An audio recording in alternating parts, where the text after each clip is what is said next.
प्रभु यीशु मसीह के नाम से आप सभी को जय मसीह की। मेरे प्रियो, बाइबल बताती है कि मनुष्य की रचना परमेश्वर ने की है। हम सब अपनी ज़िंदगी में कभी कभी बहुत निराश और बहुत हताश हो जाते हैं और अक्सर अपने आप को कुछ इस प्रकार कोसते हैं कि मेरा तो इस दुनिया में ज़िंदा रहना ही बेकार है। कभी कभी हम लोग कुछ इस प्रकार बोलते हैं कि मैं इस दुनिया में बेवजह ही जी रहा हूँ। अलग अलग तरीके की बातें लोग अपने आप को बोलते हैं और अपने जीवन को बेकार बताते हैं। कुछ लोग बोलते हैं कि मेरे अंदर कोई भी ऐसी कुछ खास बात नहीं है कि मैं दूसरे से बेहतर हूँ। मेरे अंदर बहुत सारी कमियाँ हैं। अपने आप को बहुत सारी तरह तरह की बातों से कोसते हैं।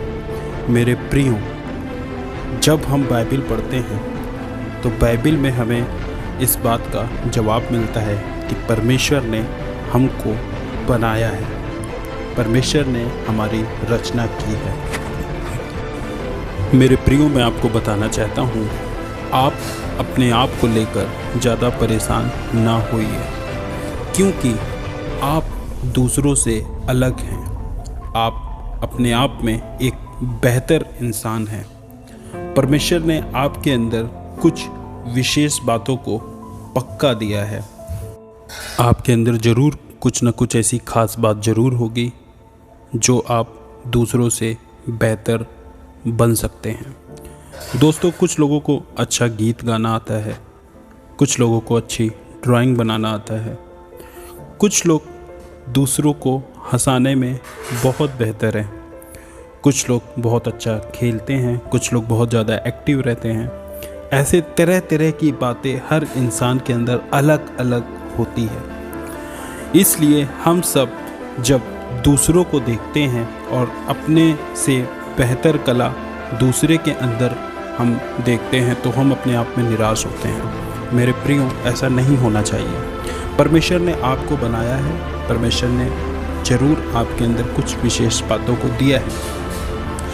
जैसे ही परमेश्वर ने आपकी रचना की, आपका एक मूल्य और आपका एक उद्देश्य है। परमेश्वर ने आपको बनाया है, इसलिए आप मूल्यवान हो और इस दुनिया में आप हो तो परमेश्वर के ओर से आप एक विशेष उद्देश्य को लेकर इस दुनिया में आए हैं।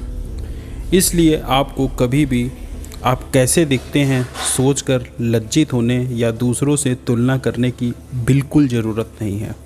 एक बार फिर से मैं आपको बताऊंगा, दूसरों को देखकर अपने बारे में सोचकर लज्जित होने की ज़रूरत नहीं है। अपने आप को दूसरों से तुलना करने की ज़रूरत नहीं है।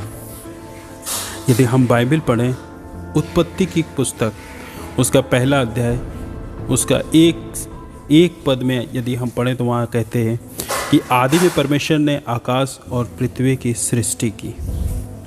तब और 27 पद पढ़ते हैं, वहाँ पे कहता है कि तब परमेश्वर ने मनुष्य को अपने स्वरूप के अनुसार उत्पन्न किया, अपने ही स्वरूप के अनुसार परमेश्वर ने उसको उत्पन्न किया और नर और नारी करके उसको मनुष्य की सृष्टि की। सुनकर कितना अच्छा लगता है ना कि परमेश्वर ने हमें अपने हाथों से बनाया, परमेश्वर ने हमारी सृष्टि की, परमेश्वर ने हमको अद्भुत रीति से बनाया।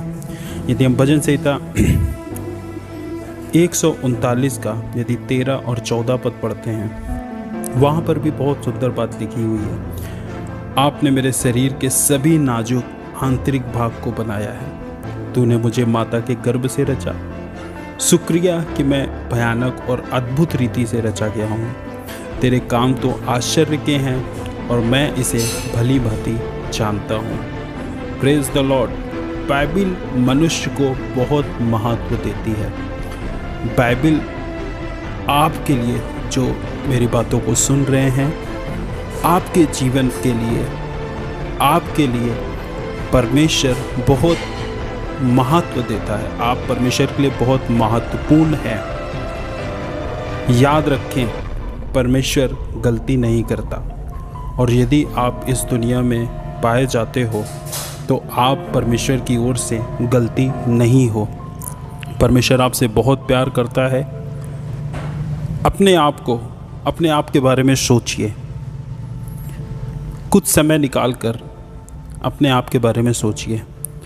परमेश्वर ने आपको क्यों बनाया? क्या आपने परमेश्वर की स्तुति की? क्या परमेश्वर को महिमा दिया? क्या परमेश्वर की आराधना की? या फिर इन बातों को सोचते रहे कि मेरे पास ये टैलेंट नहीं है, परमेश्वर ने मुझे गरीब बनाया, परमेश्वर ने मुझे बदसूरत बनाया, परमेश्वर ने मुझे मोटा बनाया, या परमेश्वर ने मुझे नाटा बनाया, परमेश्वर ने मुझे पतला बनाया। ये सब बातों को लेकर अपने जीवन में दुखी मत होइए। अपने आप के बारे में सोचिए। यदि आप सांस ले रहे हैं, यदि आप सोच सकते हैं, यदि आप चल फिर सकते हैं, यदि आप बात कर सकते हैं, ये बहुत बड़े गिफ्ट हैं जो आपके अंदर हैं। आप परमेश्वर के लिए महत्वपूर्ण हैं। आप परमेश्वर की रचना है। परमेश्वर आपके बारे में जानता है। यदि आप परमेश्वर पे भरोसा करेंगे, परमेश्वर पे विश्वास करेंगे, परमेश्वर आपका ख्याल रखेगा। परमेश्वर आपकी ज़रूरतों को पूरी करेगा। परमेश्वर आपके जीवन में शांति देगा। परमेश्वर आपके जीवन में खुशी और आनंद को देगा।